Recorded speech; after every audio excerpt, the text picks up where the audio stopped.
Snow drifted gently from the gray skies above, blanketing the bustling city in a soft, glimmering white. Streetlights cast a warm glow against the fresh powder, their reflections dancing across car hoods and icy sidewalks.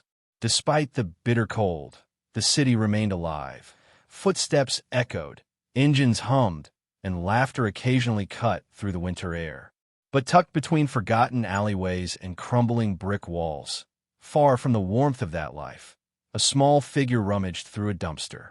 She looked no older than 10, small, frail, with limbs too thin and skin too pale. Her oversized clothes hung off her like rags, offering little protection against the snow. Beneath her tattered coat, her body trembled, lips purple and fingers stiff from the cold. In truth, she was older than she appeared.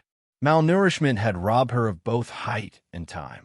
Nothing, she muttered, her voice cracking with desperation.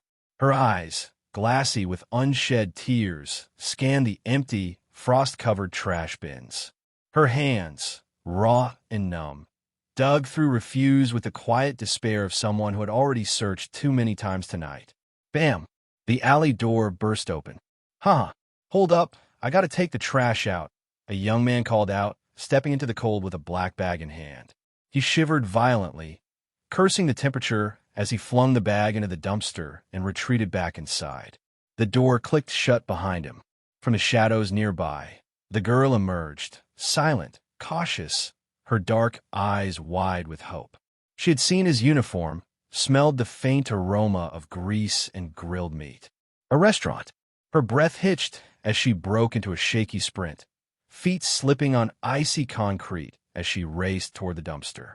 Maybe, just maybe, there would be food. For the first time in weeks, a flicker of joy reached her lips. A smile, a rare and fragile thing. She climbed inside without hesitation and tore open the bag. Her eyes lit up. Scraps of warm food, fries, bread, even half of a hamburger. Without thinking, she stuffed the burger into her mouth. The flavor overwhelmed her. Her taste buds ached. Her body screamed in joy and pain. Warmth. Real warmth. Bang! A loud clang rang out as a metal pipe slammed against the dumpster's side. You filthy little rat. You dare steal from my turf. The voice was hoarse, furious. She froze. A man towered over the edge of the dumpster, layered in filthy coats and torn gloves. His bearded face was gaunt, a few yellowed teeth jutting out like broken tombstones. Rage burned in his eyes. I only took one thing, she said quietly, her voice barely above a whisper. One thing? That's still mine, he bellowed. In one swift motion, he grabbed her by the hair and yanked. Her scream pierced the cold air. Let go. Please, you're tearing it out. But mercy was foreign here. He flung her from the dumpster like garbage. She crashed into a pile of bags, a sickening thud cushioned only by trash. Pain shot through her skull and leg. She curled into herself, trying not to cry, but tears flowed anyway. The man rummaged through the dumpster, pulled out the bag, and tossed it into his rusted shopping cart. He paused in front of her, eyes filled with scorn. Stay the fuck out of my alley. Go die in a ditch, you damn parasite. His boots slammed into her leg. She screamed again, clutching her thigh where a sharp pain radiated outward. Blood trickled from a gash. He walked away, his cart squeaking with every step. The sound faded slowly, swallowed by falling snow. Only when the silence returned did the girl lift her head, scanning the alley. Alone again. She tried to sit up, but her body refused. Her strength was gone. Her leg throbbed. Her lips, purple and cracked, barely moved.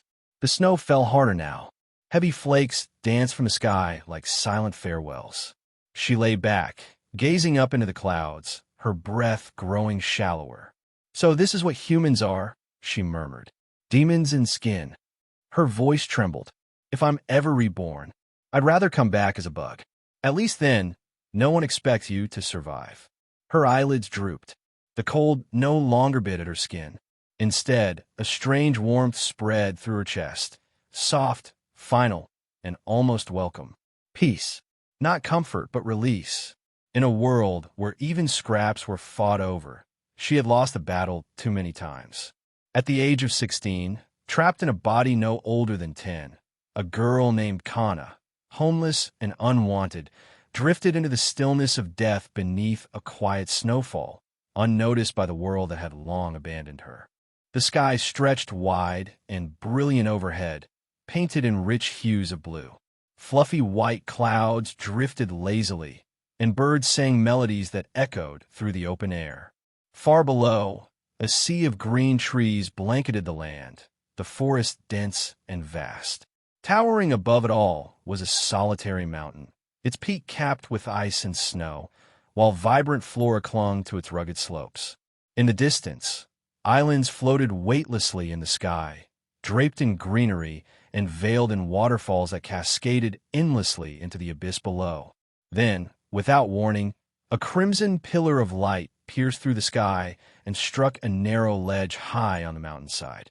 At the center of the glowing aftermath, curled among soft grass and shrubs, lay a small, red-scaled creature. Its body was lithe and lizard-like, covered in gleaming crimson scales.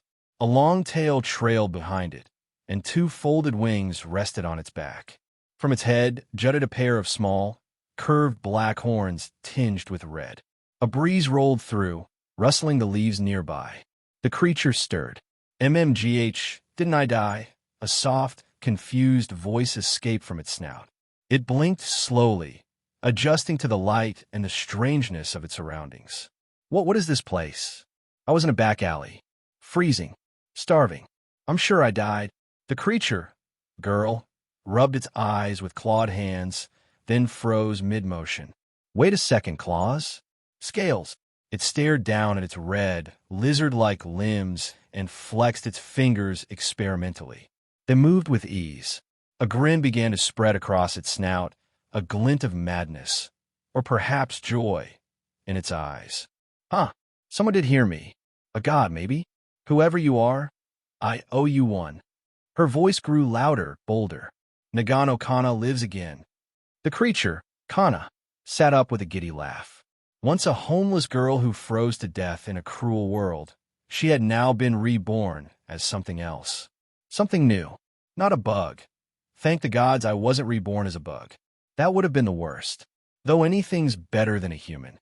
She stretched out her limbs, her wings twitching slightly as she tested each part of her new body. Huh, no flight, yet figures. But I do look pretty amazing. And damn, look at this tail. Kana stood, then began wiggling her hips, tail swaying behind her in rhythm. "Shake it like it's hot. Shake it good," she sang, giggling at her own ridiculousness. Her laughter echoed along the cliff, infectious and full of newfound life. After a while, she lay back in the grass, catching her breath. "All right, this is usually the part where I get a system, right? Like, status, nothing, figures, no cheat skills, huh," she muttered with a sigh. "Whatever, I'll make the most of it. No more freezing alleys, no more begging for scraps, and no more humans." Her gaze darkened for a moment, memories of her past life surfacing, cold nights, cruel hands, and hunger gnawing at her soul. "Even if I live as a lizard in the wild, it'll be better than being around those bastards." She slapped her cheeks to shake off the gloom. "Focus, Kana. This is your second shot. Make it count." With renewed energy, she surveyed her surroundings. Bush, rock, grass, ledge, wait, ledge. She rushed to the edge, peering over. Treetops stretched far below, tiny as matchsticks. "Why the hell am I on a ledge? I can't fly." Her voice bounced down the mountain, accompanied by the wind. Panic set in for a moment before determination reasserted itself. "Okay, no need to freak out. There's got to be a way down." She examined the cliffside, noticing small outcroppings and handholds. Approaching the rock wall, she tested it with her claws. SHHK. They sliced through like butter. "Oh, hell yes, lizard claws for the win." Kana climbed upward first, just to test the grip. After a few wobbles and retries, she managed to ascend 2 meters. Then, carefully, she began her descent, moving sideways to find a clearer path down. It was working until her foot slipped. Ah shit. Her claws held, barely. Her tail whipped for balance, heart pounding in her chest. After a long breath, she steadied herself. Note to self, don't die again. She finally returned to the ledge, legs shaking but victorious. At least I can climb down. I'll just need to take it slow. Kana scanned the mountain below, noting the nearest ledge was quite a distance down. If I fall, maybe I can spread my wings and glide. Worth a shot. No guts, no glory, right? She nodded to herself, puffing out her chest. All right, little lizard. You've got this. Then, after a beat of thought, wait, what am I? A flying lizard? A dragon? She looked at her stubby horns, wings, and tail again. Okay, maybe a baby dragon. Or a dragon-adjacent gecko. With a final breath, she approached the cliffside once more, her sharp black eyes gleaming with determination.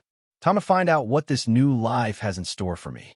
Hey, welcome to Firescale Audiobooks. If you enjoy our audiobooks, please consider subscribing to the channel. Also, feel free to share your review in the comments section below. Even if I'm not afraid of heights, this is still scary. Kana looked down at her destination and shivered. Although she felt a little bit of fear well up inside her, she still dug her claws into the mountainside and prepared to make her decent. Here goes nothing. Edging out past the ledge she was on, Kana took a deep breath and slowly began her descent down the cliff face. She kept her body flat against the surface of the cliff and dug her claws in deep, slowly making her way to the nearest ledge. I feel like a snail. Why is it that this is taking so long? Her climb to the nearest ledge felt as if she was moving slower than time itself. What was worse was every so often, a gust of wind would rush up the mountain, almost knocking her clear off the wall. I swear, if anyone ever invites me to go mountain climbing after this, they'll get a tail in the face. I will whip them so good their own mothers won't even be able to recognize them. The only good thing about this is that I would rather do this than spend all day searching for food or hiding from unsavory people. Those days were no fun. Humans are truly rotten to the core. I have no idea how many times I was almost sold off, beaten, or spat on by those assholes. I guess I was lucky to even escape from any of those situations. But I know a few who did not. It was good most thought I was 10 years old compared to my actual age. Because if they knew I was 16, then I shiver at the thought of what would have happened to me. Maybe this is actually heaven, and where I came from was hell. But if that was the case, I do not think I would be stuck to a damn wall. Oh, almost there. Kana yelled happily as she saw she was close to the next ledge. It was much smaller than the one she was on before. And off. Kana finally reached the next ledge, pushed off the wall, spun her body midair, and landed on her hind legs. She put her left paw on her hip and gave a V sign with her right claws while winking. It was a strange pose indeed. Sniff, sniff. Sniff, sniff. I smell something sweet. Kana looked around her and saw a bunch of bushes growing by the cliffside. On said bushes were large, round, rainbow-colored fruits that smelled very sweet to Kana. I have no idea if you're poisonous or not, but I guess I can give you a try. Kana stood up on her hind legs and tried to reach the fruit, but sadly, she was too small. UHG, why is it so high? What if I try bouncing on my tail, and then... Kana had shifted her weight to her tail and tried to balance, giving her just enough height to barely touch the rainbow fruit. But as she tried to stretch a little further to get a hold of it, she lost her balance. Unfortunately for her, she didn't realize the bush covered a small hidden cave about twice the size of herself. The worst part was the entrance was not flat, but instead, a steep incline leading down. Kana toppled over and tumbled down the steep slope, smacking into many rocks and the walls on each side. Ouch! Ow! Damn it! I think I just felt something go up my butt. After tumbling for a while, Kana finally reached the bottom with a loud thud. Aching all over, Kana slowly got up and checked her limbs. Luckily, nothing is broken. It also doesn't seem like I got any cuts or scrapes. Out of everything my butt hurts the most. Kana looked down at her rear end and there's a fucking rock in my ass. No wonder I felt something funny. To think my little lizard anal virginity was stolen by a damn rock. Now that I'm looking, it does look like I'm a girl. Wait, that is beside the point here. How the hell am I going to get this out? The poor little lizard girl reached down and, with great effort, freed herself from her predicament. She stood up, clenched her cheeks, and sighed a breath of relief. Thank God it is not broken. To think my first day in a new world, and I already lost one of my 2 virginities to a rock of all things. As long as no one saw it, I can still get married, right? Shaking her body to get all the dust off, Kana finally took a look around at her surroundings. The dark, dim cave did not have a single bit of moisture in it. Just a large cavern with a deep dark drop-off into the black abyss below. Beyond this drop-off was another area of the cave with an ancient wooden bridge that did not look very safe connecting the 2 areas. But none of this is what caught Kana's eye the most. It was the large temple carved out of cave rock that sat in the other part of the cave. Why do I feel like something is calling me and telling me to enter that temple? Kana stared hard at the temple before shaking her head. Fuck that, probably a ghost, or a ghost, or a ghost, or something that will try to eat me. My little lizard body isn't for you to try to eat. Now then, let's try climb back up and continue my climb down the mountain. Although Kana's idea may have been good, but she soon realized her idea was not going to work. The bottom of the slope, and even its walls leading back up to the entrance, were made of a different kind of rock compared to the mountain rocks outside. Her claws were not able to dig in at all, which did not allow her to make any footholds to hold on to in order for her to climb back up easily. She tried to run up the slope, but she only got a few meters before slipping back down. God damn it! Kana looked around and frowned when she saw that behind the temple was another passage. So I got no choice but to head to the temple. Just great. I didn't want to go where the ghost, or the Yah. I hate ghosts. Kana stomped her feet in indignation, not wanting to go near the scary-looking temple. I guess I have no choice but to go. That place reminds me of that old factory I hid in for an entire night while getting away from the human traffickers. At least, I think they were human traffickers. They were all dressed in black suits and had black sunglasses on. They seemed pretty shady to me anyway. Kana, you need to stop talking to yourself. Although I know that will never happen. After doing it for almost 16 years of my past life, old habits will be hard to get rid of. Kana sighed and began walking towards the ancient-looking bridge. She stood in front of it and nervously put her front right foot on to the first board. She pushed on it a few times and watched as it jiggled and swayed, causing Kana to want to cry. Why is everything I've had to do so far since being reborn a death trap? Maybe I was wrong. Maybe this is truly hell. God, I thank you for giving me another chance. But why did you send me to a world filled with death traps? Is it because I ate the rest of that hamburger from the trash bag owned by that man? Is that why? Kana knew this was not the reason, but at this point, she just wanted to complain. Kana shook her lizard butt and decided to step out onto the bridge. It bowed down slightly, but it did not shake as much as it had when she was tapping on it. Unfortunately, if she fell, she would be a goner. There were no handrails on this bridge, and even if there was, she was too small to be able even to use them. She did exactly what she did on the cliff wall and pushed her body against the bridge and dug in. She carefully continued forward, her eyes straight ahead. She dared not move at all, except straight in fear of shaking the bridge too much. What felt like ages to Kana was actually only 30 minutes. And this was only because she moved like a snail across the bridge. Kana stood up, looked back across the bridge, and smiled. She got on her hind legs and, with her front claws, made the same victory pose as she did before. Eat that scary old bridge. Today you've been conquered by I, the great red-winged lizard. Today was the bridge, and tomorrow will be the world. Aha! Kana raised her nose to the sky and gave a satisfied snort. She was very satisfied to cross a bridge in 30 minutes, which should have only taken her a few minutes. But now Kana had to deal with the most challenging part.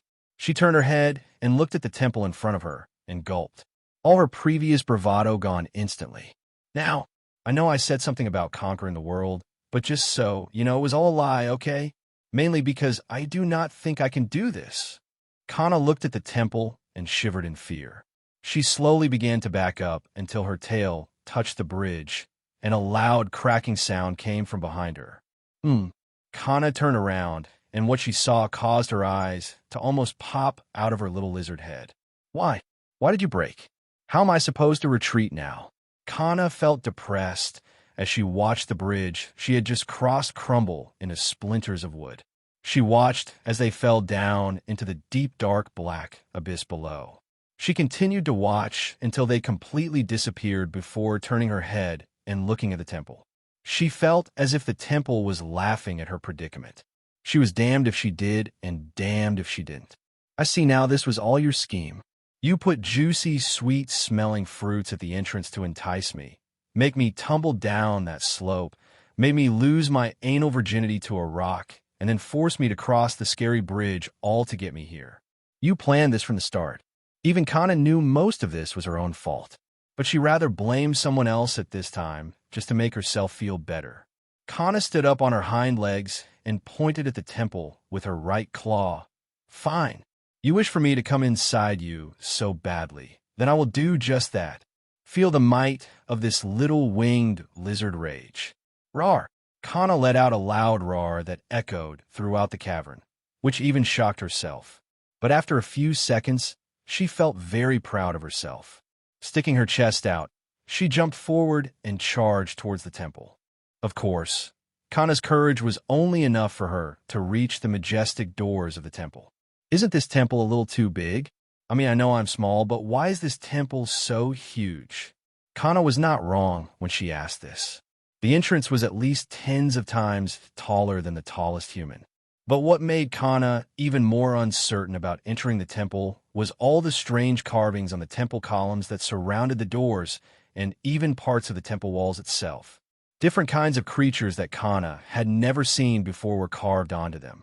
Although her knowledge was very limited, she could at least tell they were more than likely nothing that lived on Earth. Come on, Kana. You still have to do this even if this place seems creepy. Kana encouraged herself on as she took a step forward and stepped into the darkness beyond the doors of the temple. Right as her entire body was inside, the whole room suddenly lit up with a blue eerie light, causing Kana to shiver from head to toe. Fuck this. I'd rather take my chances falling into the bottom of the abyss. Kana quickly turned around and tried to run back through the door, only to slam into some kind of invisible wall. Ow!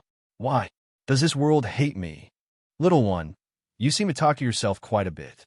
A calm female voice came out of God nowhere, causing Kana to once again shiver from head to toe. She knew if she had hair, they would all be standing at attention at this time. Go! Go! Go, ghost! Kana yelled out, her whole body shivering as she curled up into a ball, doing her best to cover her eyes with her tail. Little one, no need to be so scared. The female voice panicked, seeing how scared Kana was.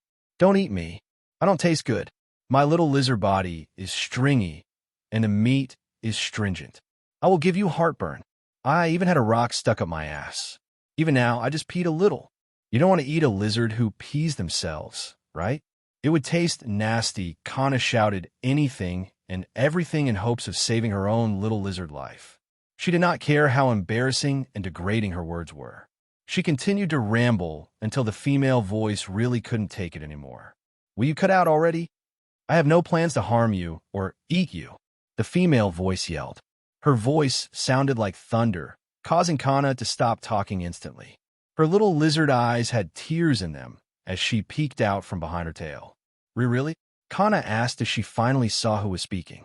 In front of her was a beautiful woman with a long tail and horns protruding out of her head. But besides these two features, she looked just like a human. Her horns were black as night, the same as her scales on her tail. Even her hair that reached down to her waist was black. The only thing a different color was the white dress that was long enough to cover her feet and her snow-white skin. She was absolutely beautiful. Kana raised her head and looked at the woman until she realized one important thing about this woman. She was semi-transparent. A ghost. Will you stop with that already? Seriously, just how scared of ghosts are you? Have you ever seen a ghost before? The beautiful woman yelled as she held her head. She never saw anything like this, even when she was alive. No, I haven't. Kana answered truthfully. Then how do you know all ghosts are scary beings who go around eating things? The beautiful woman asked in a much softer voice. This caused Kana to look at the beautiful woman one more time. No matter how much she looked, the smile on the beautiful woman's face, or the aura she exuded, none of it made her seem like some kind of scary ghost that had come to eat her. Sorry. Kana lowered her head in apology, but she still felt cautious of the woman. This stemmed from her time as an orphan in her past life. She had one woman who acted friendly like this, only to be almost sold off to some disgusting old man. She had accidentally heard the woman talking on the phone at the time. Once she heard what the woman had to say, she quickly made her escape. No need to apologize, child. My name is Lysaerth. I know my form may be scary to you, but I swear on the dragon goddess Rilnia's that I will never hurt you. In fact, I wish to help you. You see, it is sad to say that you may be the last of our kind. Lysaerth's expression turned solemn as she spoke. Just thinking of how her kind has almost been wiped out brought tears to her eyes. What do you mean by our kind? I am nothing like you. I am just a little red-winged lizard. Kana knew she had no human features about her, definitely nothing like this woman in front of her. That is because you are still young. But I must ask, why do you keep calling yourself a lizard? You are not a lizard, but a baby dragon, dear. Huh, how can I be a dragon? Look how small I am. I am sure I am just some kind of winged lizard. Kana played off Lysaerth's declaration as a joke. Little one, I think you're mistaken. This temple would never respond to anyone outside the dragon race, and they would need to be a 100% pure-blooded dragon at that. Lysaerth looked down at Kana with a warm gaze. To her, Kana was like one of her own children. I see. Kana felt a little uncomfortable with how Lysaerth was looking at her. She began to wonder if this woman was some kind of ghostly pervert. But what she said was kind of shocked to Kana. She had thought she was some little winged lizard with red scales. She never thought that she was some kind of legendary creature. But this also brought up another question. If the lady in front of her said they were of the same kind, then why did his beautiful woman have human features? After pondering this thought for a moment, Kana was truly confused. Can I ask a question? Sure, dear, go ahead. Lysaerth was happy to see that Kana was willing to ask her questions. If we are of the same kind, then that means one of your parents was human and the other was a dragon. But how does that work? Was your father human? Because I can't imagine a woman would. Kana shivered, even thinking such a thought. As for Lysaerth, who stared blankly at Kana, her smile was frozen solid before she suddenly burst out laughing. Dear no, both my parents were dragons. How could we mate with such lowly beings? My appearance is due to my evolution. Do you not have a system? System? Not that I know of. I tried saying status earlier, but nothing popped up. Kana may have been a homeless orphan, but she was not always like that. Before her mother had passed away, she had taught Kana how to read and write at a young age. And while digging through the trash for food, she would stumble upon some books now and again. Her favorite book was about a girl who reincarnated in another world and had a system. The system allowed the girl to level up and see her stats, among other things. This was one of the reasons why when Kana thought of the system thing, when she realized she got a new chance at life. This is strange. You see, every creature and even insects in this world are born with a system. For you to not even have that is quite strange. But fret not, this is easily fixable. Lysaerth began to wonder if the system that was granted by the gods had overlooked Kana. But then a thought came to mind that she had completely overlooked right from the start. If Kana was a baby dragon, were her parents. Kana's wings were not strong enough yet to allow her to fly, so it was impossible for her to even make it to the entrance of this temple without being able to fly. Dear, I must ask, were your parents? I have no parents. Kana thought for a moment before continuing. I woke up today and found myself on a ledge higher up the mountain. This is my first day in this world. Kana had decided to keep the fact that she was someone from another world to herself. She was afraid if she told the truth, Lysaerth would not help her anymore. She also had many things to ask Lysaerth about this world. Lysaerth looked at Kana, her expression complex. She had never heard of a dragon being born like this. She wondered if one of the gods had decided to give dragons a second chance. She only knew that before she died, there were very few dragons left in the world. She had thought by how Kana was that maybe her parents had died giving birth to her, but that did not explain how Kana came to be here at this temple. If what Kana said was true, then she was not birthed by any other dragon, but by one of this world's gods. After much contemplation, Lyserth decided this must be the case. If that is the case, then you are a miracle child and the only hope our dragon race has left. The only thing you lack is a system that everyone has from the time they are born. Without one, you will never be able to grow or evolve. So, does this mean I will always be this small? Kana asked, feeling a little down. She liked being small, but she also wanted to grow bigger. She also wished to become a humanoid like Lyserth. She felt it would be really cool to have horns and a tail in a humanoid body. No, as I said before, I can fix it, but this would require me to travel with you and merge with your body. I would lose this form until you were strong enough for me to re-manifest myself using part of your mana, but I would still be able to talk to you through a telepathic link from within your body. Lyserth explained, but when she looked up, she found Kana was slowly edging away from her. Dear, she's going to eat me. I knew all ghosts were bad. From the start, this was her plan. Get me to trust her. Then bam, possesses me. I'm too young to be eaten by a ghost. Kana began shaking all over again. She pressed her body against the barrier blocking the door and curled back into a ball, waiting for the inevitable. Not this again. Lyserth shook her head and rubbed her temples. Dear, will you please stop? I said it before, no, I will not eat you. Lyserth tried to reach out and pat Kana's head, only to have her suddenly yell out. Perverted ghost trying to eat me. Lyserth let out a long sigh before making a few strange finger movements and turning into a ball of light that shot directly into the spots between Kana's brow. Kana, who had her eyes closed this entire time, had not even realized the ghost she was so scared of eating her had already entered her own body.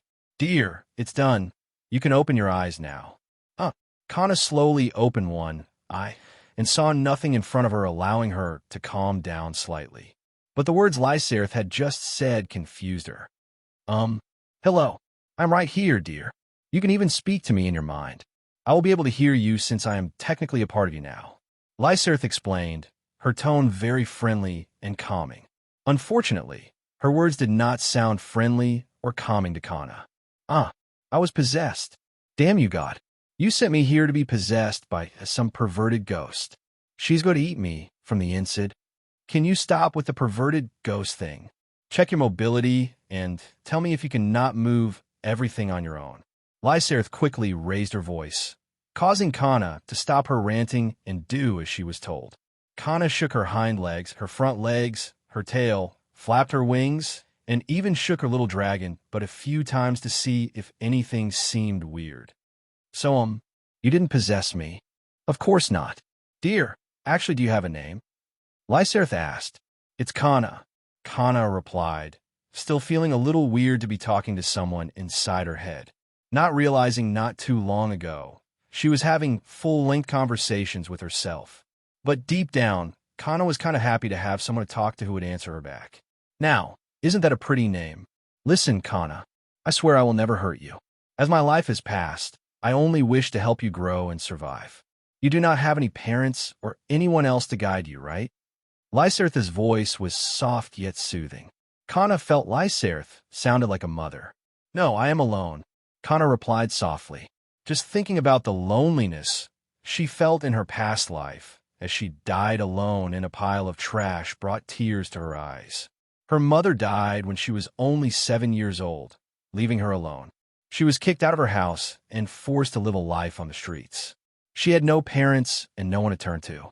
For 3 days, she went without eating, roaming the streets until she couldn't take it anymore. She rummaged through a dumpster and found some moldy bread, which she quickly ate up. But she soon found out real quick that the Area S in the city were split into territories, and she ended up being beaten black and blue for stealing from a dumpster that belonged to someone else. From that day on, she learned how rough the streets could be. At 7 years of age, she began stealing from corner stores. At first, it was just small things like packs of candy, but as she became more and more courageous, she began stealing whole pre-made subs and sandwiches. Of course, She was caught many times and even had her food stolen by others, but she continued on. For almost 10 years, she survived by stealing, running away, and hiding, doing what she could to survive. Some days she went without eating for 3 or 4 days. Her only saving grace was the water fountains in the park and the public restrooms. She basically lived out of one of the restrooms near a police station. She had some wits about her to not go anywhere that could spell danger. This mainly came from her easily frightened nature. Power was normally cut in the bathrooms in the park at a certain time, and without any lights, Kana would think she would get eaten by a ghost if she stayed in one. And because of a book she had once found in the trash that told horror stories about ghosts, one of the said stories was about a girl named Hanako. Since then, she had been easily frightened. Thanks to Lyserth's reminder, she realized she was also alone in this world as well. That was until now that Lyserth resided within her. Even if Lyserth was not a physical entity, she was at least someone she could talk to. And from the way Lyserth talks, she was willing to help her understand this new world. Lyserth, do you really mean to help me? Kana asked meekly. I swear to the dragon goddess Rilnias that I mean no harm to you, and only wish to help you grow. Kana, you are probably the last of my kind. I have no wish to see my kind disappear from this world. Our fate has been too cruel. With me residing inside you, I can help you grow as fast as possible. Not only that, but you will gain a special kind of system. Not only will you be able to level up and evolve as normal, but you will also be able to gain certain special attributes that will allow you to evolve into different kinds of rare dragon species.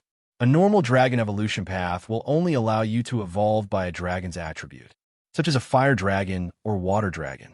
But by gaining multiple attributes and finding a special attribute and combining them all, you can forge a new evolution line. This will allow you to evolve into higher-tier dragons with power almost equal to that of the gods as your evolution process continues. Each choice you make as you evolve will determine how strong you are and what special attributes you will have to acquire. The only downside is that these evolution lines are much harder to achieve and will require a lot of work. What you do is up to you. Kana's eyes opened wide at Lyserth's explanation. She really had no idea what to make of all this. She really did not care too much about being strong, but if her form would look really cool as she evolved, she did not mind working a little harder.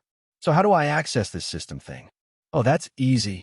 Just stand on one leg, hold your tail with your left front paw, point your right index claw to the sky, spin around 3 times before making a cat pose, and saying, I, the great Kana, command you to open my status menu, meow.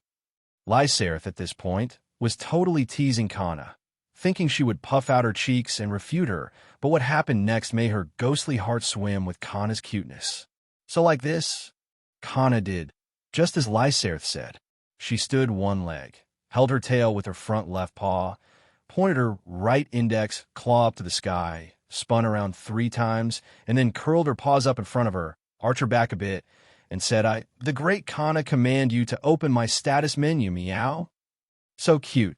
Lyserth let her inner thoughts slip, causing Kana's already red scales to grow even redder.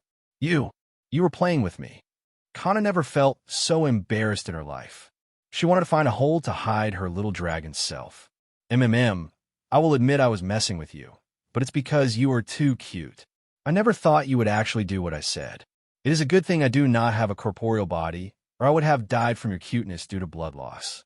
Anyway, I was only partially playing with you. Lyserth had no issues admitting to what she did. She had been alone in this temple for so long, waiting for the day one of her brethren came in hopes of assisting them. Now that she has even merged with one of her brethren, she had no reservations with entertaining herself. In HG, how much of that was you not just playing with me? Kana asked, although she had a good idea what the answer would be. Just the status part. Kana collapsed. She laid on the floor and looked up at the temple's ceiling, wondering if she had actually taken a demon into her body. Kana pouted her lower lip as she said, Status, Nagano Kana. Race, Dragon. Evolve type, Dragon Baby. Level, 1 out of 10. HP, 500. MP, 300. Attack power, 400. Magic power, 350. Intelligence, 35. Vitality, 50. Mind, 30. Agility, 10. Defense, 100. Oh, something appeared. Kana shouted as she saw a semi-transparent blue window appear in front of her. This is your system. As you can see, it has everything you need to know about your status. See how your level shows 1/10. When you reach level 10, you can finally select your evolution path. Now, check your skills by taping the small book on the bottom right-hand side. All the others are currently unavailable. Lyserth explained. Kana looked at the bottom right-hand side of the status window and saw 3 icons. One was a book that was lit up, while the other 2, a magic circle, and something that looked like an egg, were a dull gray. Kana raised her front paw and stretched out her claw, poking the transparent window in front of her, opening a whole new window. Skills. Spit a small stream of flame at your opponent. Damage based on magic power. Tail whip. Whip your tail at your opponent. Damage based on attack power. Claw. Claw your opponent. Damage based on attack power. Bite. Bite your opponent. Damage based on attack power. These are all the basic abilities a baby dragon gets from the day they are born. Lyserth continued explaining each skill as Kana began to slowly tune her out. Wah! Kana began to speak, causing Lyserth to stop her explanation. Wah! What the hell is with these dull skills? Where are my cool magic spells? Baby breath? What the hell is that? Do I breathe on them and stink them to death with my bad breath? Tail whip? Am I a dominatrix? Claw? Bite? And here I got all excited for nothing. Kana flipped. When she heard Lyserth talking about the system, she thought back to the novel she read and got her hopes up of being able to have some cool spells to fling around, only to have these dull skills shoved into her face. Tears streamed down her cheeks as she broke down. She sat on her bottom, her hind legs out in front of her, and her front legs fell to her side as she began crying. Kana? Why are you crying? Lyserth began to panic when she noticed Kana was crying. She was completely confused as to what was happening all of a sudden. I wanted cool spells. Kana wailed. Lyserth let out a long sigh. Kana, you have to level up to gain these so-called cool spells. Kana paused her wailing when she heard Lyserth's words. Every creature in this world has to start off with a basic set of skills. Some species start off with none, but upon reaching the max of their current form, they can finally evolve and begin choosing an attribute to learn a school of magic. Then you can learn all those cool spells. Lyserth made sure to emphasize the word cool to Kana so she would calm down. Then I can cast spells like Burning Raging Thundersphere. Kana's love for the novel she read over and over was starting to pour out in an almost chunny-style form. Yeah, exactly like that. Very cool spells like that. Lyserth just lied through her teeth in order to get Kana out of her gloomy mood. Lyserth decided she would deal with the future when the future came. Then what are we waiting for? Let's go level. Meow. Kana sprung to her feet, her attitude doing a full 180 from what it was, and for some reason made a cat pose and meowed. Did she actually like making that pose? That was what Lyserth asked herself. Once Kana calmed down, she realized something. She had seen another path on the other side of the temple. It was barely visible, but there was no exit onto the other side of the temple, just the one she came through, which was now blocked off. Lyserth, how do we leave? Now that Kana had a good look, the room was filled with many statues of dragons, and in the middle was a huge statue of a dragon. She had been so busy being scared and tossed for a loop that she had not even realized the life-size stone dragon staring back at her. Oh, right. I'm sorry I forgot. Go up to the dragon statue and place your paw on the imprint. Then say, "Twinkle, twinkle. I'm so pretty. I will shake my booty and come for you." Open. Kana felt something was truly off about what Lyserth said, but since she was not sure if she was just teasing her again or not, she did as she was told. "Twinkle, twinkle. I'm so pretty. I will shake my booty and come for you." Open. Puffed. I knew it. You lied to me, Kana yelled out.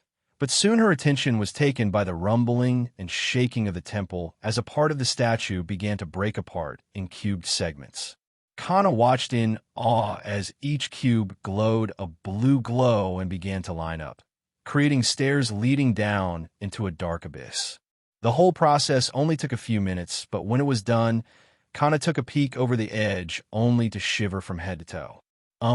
Lyserth, you do not mean for me to climb down this staircase into the black abyss where all the ghosts are probably waiting to eat me, right? Kana, dear, I have no idea why you're so scared of ghosts when you'll need to fight things many times scarier to level up. Do you not wish to cast those cool spells? Lyserth was going to use the whole cool spell thing to its fullest to get Kana to grow stronger. NGH. Fine. Here I come, you fucking bastards. Kana screamed out an obscenity before charging headlong into the abyss. But to Kana's surprise, as soon as she entered the dark area, the walls began to light up, lighting her path. Lyserth, you could have told me this place lit up on its own. Kana complained she had been frightened out of her dragon skin when she thought of being stuck in the darkness. To be completely honest, Kana, I did not know if all the magic circles were still intact, and it seems some are not. As you can see, we have passed a few spots that are still dark. Lyserth wasn't lying. She never thought that these lighting spells would have lasted through the ages. Kana continued down the long, winding staircase for quite a few hours. She even had to stop a few times to rest.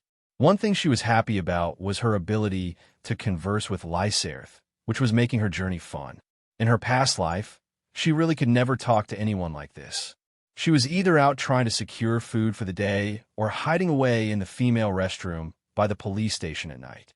A homeless orphan's life was not an easy one. There were days when sometimes people would give her a few dollars to get a warm meal or even bring her some warm food. On those days, she felt as if an angel had come down from the sky and gave her a small blessing. Sadly, these people would go no further except a little food. But for a young girl who had nothing, she could not complain. That bit of food helped her quite a bit. Finally, Kana reached the end of the stairs, and what stood in front of her was nothing but rock. I must ask, this place is not sealed up, is it? No, there should be a magic circle on the floor somewhere. If you stand on it and make various cute poses, you will be able to activate it. Lyserth lightly explained. Kana, on the other hand, was not falling for another one of her tricks. So, in other words, I just need to stand on it. TCH, you just clicked your tongue, didn't you? I knew it, and before, it just needed to say, open, didn't I? Kana felt very depressed. She had been tricked yet again. What is wrong with making cute poses? Cute is what saves the soul. Cute is what stops wars. Cute can heal any wound. Cute is greater than any god. So come on, meow for me. Say meow. Lyserth was really laying it on. Kana learned one thing new about Lyserth. She was 100% obsessed with cute things. Anyway, Lyserth, can I ask why you were trapped in the temple? It really doesn't seem to be a place many would go. Kana decided to change the subject as she searched the dusty floor for a magic circle. I was sealed there as punishment. Who would have thought destroying a human country and eating their king was a crime? It's not like it's my fault that the bastard they called a hero or whatever said all demi-humans should die and drew his sword on me. All I did was pinch his but a little. I mean, where the hell did he get demi-human from? I'm a dragon? How dare you place me in the same realm of a demi-human? This is why all humans are dirty cockroaches who only know how to multiply. Kana realized her question might have opened a Pandora's box and that she now had to listen to Lyserth's ranting. At the very least, she now knew she didn't need to make cute poses. Found it. Kana finally found the magic circle and stood on it. Once she stood on it for a short time, it activated by itself, and a flash of light engulfed her. A warm breeze blew across Kana's face as the light around her dimmed. She found herself on a ruined stone platform that looked to be very ancient. She was surrounded by many different kinds of plants and tall trees with thick trunks. She could hear many birds and other animal sounds all around her. She once again made her victory pose as she yelled out, "I'm on the ground! Finally! I thought I was going to die so many times since I woke up here." Well, I suggest you be careful, dear. This is the Forgotten Forest. The monsters that roam this place are pretty strong. Lyserth warned. Kana started to become nervous as beads of sweat began to form on her little dragon forehead. Lyserth, will I be okay? I mean, I won't die trying to make it out of here, right? No, no. I'm actually keeping all the stronger monsters away. I only say be careful just in case one decides to try its luck. If one does show up, I will help you to either fight it or escape. I said I would do whatever I can to help you, right? I would rather not allow you to roam around this forest, so I will get you out of here using the speediest route. I do not want what could be the last of my kind to disappear from this world. Plus, if you die, my soul would disappear as well. When I merged with your body, I gave up any ability to be a roaming soul.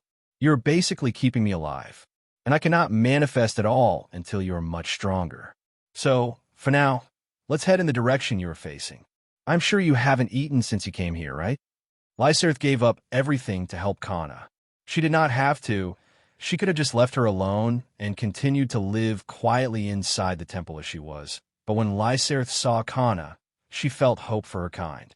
She felt hope that her kind can maybe one day be revived. That, and Kana was extremely cute, and everyone knows cute is justice. Now that you mention it, I am very hungry. Kana stood up on her hind legs and rubbed her belly. Is there anything around here I can eat? I do not know if the area is still the same since the last time I'd been here a few thousand years ago, but there was once a patch of rainbow fruits straight ahead. They're a very common fruit in these parts and are very sweet.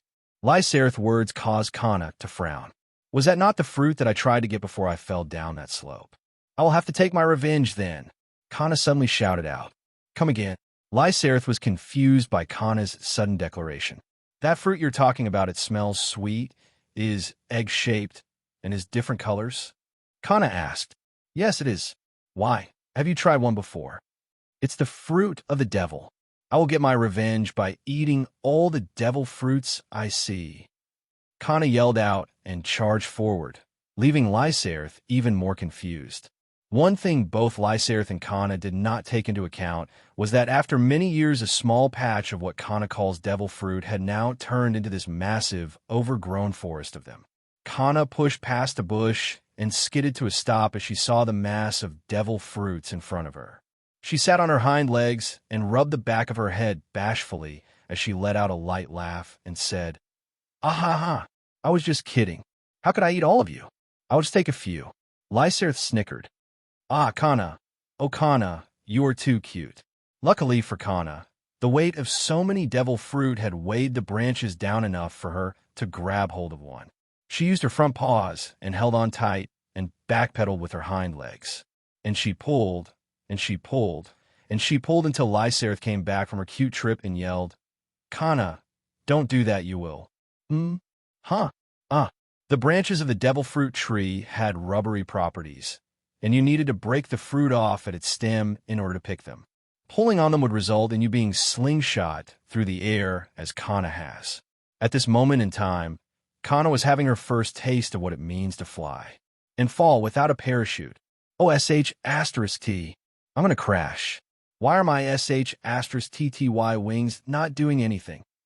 I'm flapping like crazy here. Bang. Ouch. That hurt. Kana sat up and rubbed her head. She was no longer near any devil fruit tree.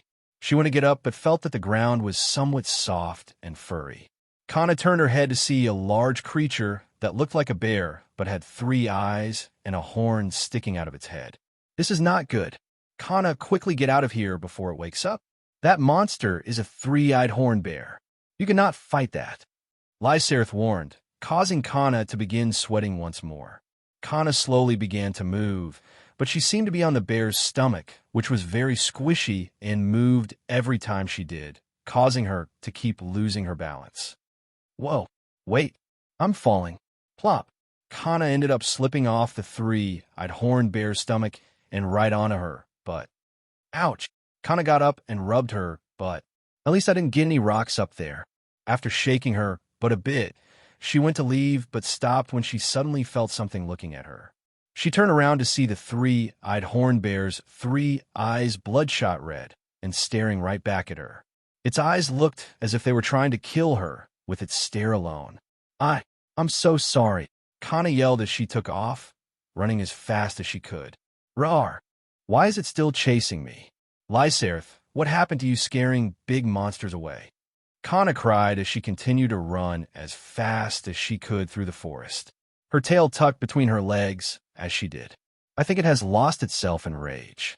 You smashing into it and then stomping on its stomach must have really angered it. I warned you that some powerful monsters might not even care about my presence. Lyserth did say such a thing, but the issue was not the bear, but the other monsters chasing her too. That explains the bear, but what about the others? Kana yelled. She had yet to slow her pace as she ran for her life. She knew if she stopped for even a second, she would become dragon kebabs for a bunch of monsters. Those are low-level monsters. You can easily kill them. Lyserth let out a sigh. Kana had run through quite a few nests disturbing the monsters there, and crushed the eggs they laid in her rampage to get away from the three-eyed horn bear. And because of that, they had joined in the chase to kill the one who killed their babies. You call that low level? That bee has 2 heads and 3 stingers. It even spat a lightning bolt at me. Kana wanted to cry. She had such lame skills, but this damn bee was able to shoot lightning at her. Even if it hit you, it wouldn't have done any damage to you. You can just use your baby breath skill to instantly kill it. Lyserth had a headache. She was a ghost, and she was getting a headache watching a dragon run like a rabbit from low-level monsters. What the hell can my bad breath do to a monster? Kana was still under the assumption that baby breath was something that killed her opponents with bad breath. What are you talking about? It spits flame.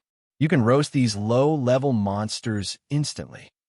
Lyserth finally couldn't speak calmly anymore as she yelled in annoyance. Did you not read its description? Kana had only read the names of her skills, and since it didn't sound cool, she did not even think to read what it actually did and assumed what it did by name alone. Lyserth facepalmed. She should have figured this was the case after hearing such a ridiculous name for a spell come out of Kana's mouth. Kana was filled with newfound courage as she swung her body around, skidded to a stop, and opened her mouth. Get a taste of my stinky baby breath. A stream of flame shot out of Kana's mouth in a wide cone in front of her. All the low-level monsters in range instantly turned to ash. When the spell was over, Kana looked at what she did and smiled widely. She jumped up onto her hind legs and did her victory pose, and then put her front paws on her hips and lifted her head to the sky and gave a proud snort. Roar!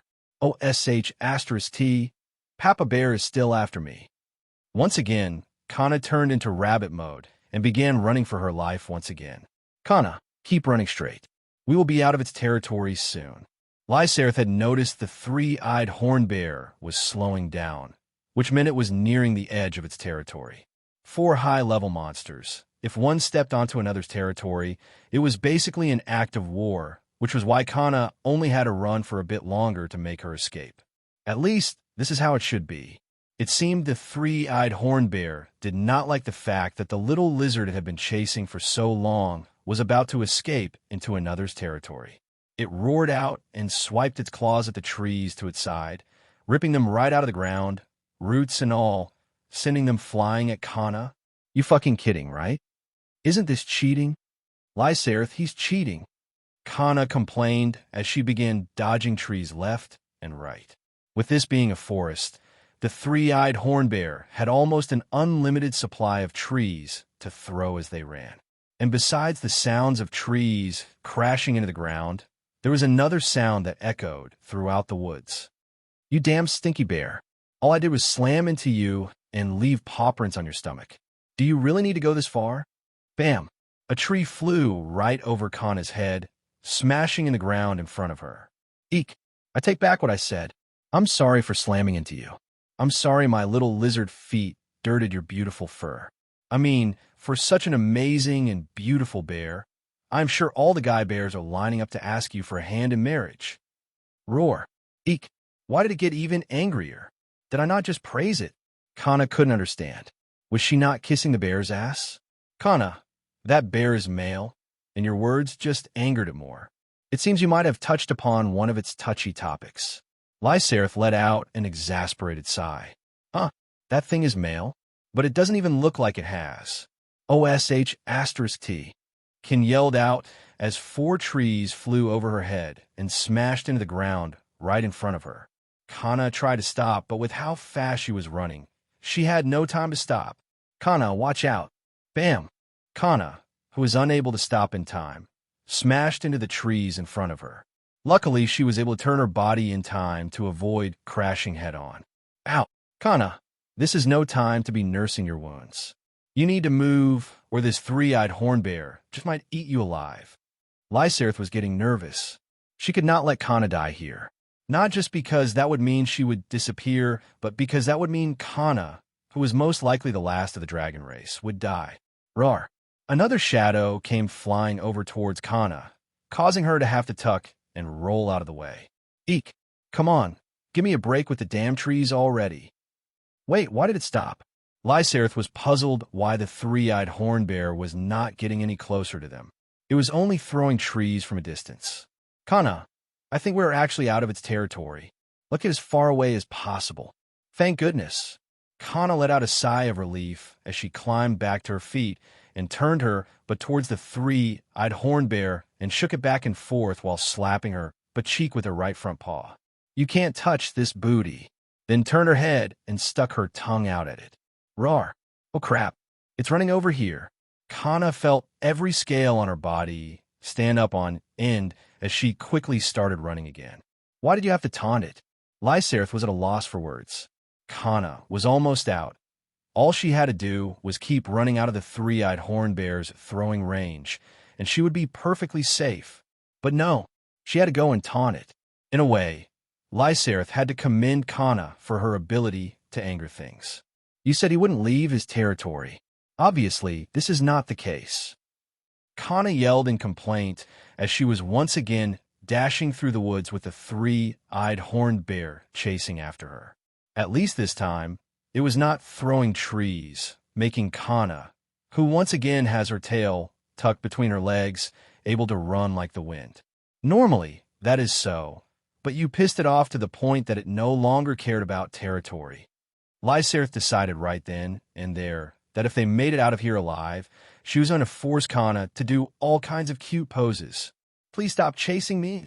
Kana jumped over a bush and suddenly caught nothing but air. Ah! Splash! Gurgle! Paw! Ha! I almost died. Wait, how the hell do I swim? After jumping over the bush, there was a drop, and below was a river. Currently, Kana was splashing around like crazy, trying to keep her head above water. Kana, relax and paddle with both legs. Both legs, Kana. Kana, listen to me. Paddle with both legs. Lyserth was doing her best to instruct Kana, but her words seemed to not be getting across to her. I am paddling with both legs. Kana yelled as she continued to struggle. The river's current had taken hold of her, and now she was at the river's mercy. Use your hind legs too. Oh, that's right. I have those, don't I? Once Kana started using her hind legs, she was able to upright herself into a doggy paddle as she worked her way to the river's edge. For someone who never learned how to swim, even in her past life, Kana learned quickly and finally got herself up on shore. Kana laid on her back, spread her front and back legs out, and stared up at the treetops above. I'm never shaking my butt at a bear again. I think you shouldn't shake your butt at anything that is stronger than you. Lyserth was beginning to worry about Kana's future. At least we got away from the three-eyed horn bear. Yeah, that bear had issues. But Lyserth, I'm really hungry now. Kana's stomach was rumbling. She had not eaten anything since she arrived in this world, and every time she tried to get food, it ended in her either falling down a hole or being flung through the air. I'm not surprised. You burn a lot of energy just running away. For now, let's follow the river. We may find some small prey for you to eat.